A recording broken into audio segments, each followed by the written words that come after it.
A rally was held outside the Mahoney County Courthouse in Youngstown this afternoon in support of Chaz Bunch, who was eligible for parole after being sentenced to 49 years in prison for the rape and kidnapping of a Youngstown State University student in 2001.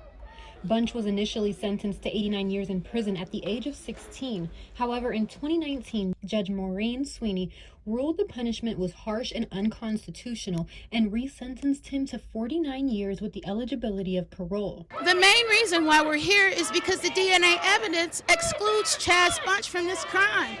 He is only guilty of taking a ride from the people who actually committed this crime. Court records do state the semen sample found on the victim did not match Bunch's DNA. Records also state the victim identified 3 of the men who took part that night, but could not positively identify Bunch from a lineup.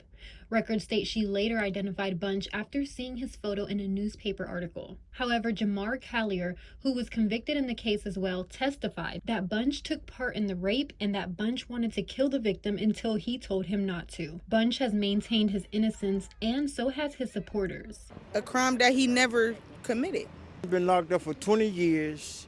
And something that I do not believe he did. Not everyone feels he should be released, however. Prosecutor Paul Gaines sent out this statement stating that defendant Bunch has not shown any remorse for his crimes. At the rally, Bunch's supporters could be heard chanting, "Free Chaz Bunch, time's been served." Everybody's had an opportunity to tell their story except for Chaz.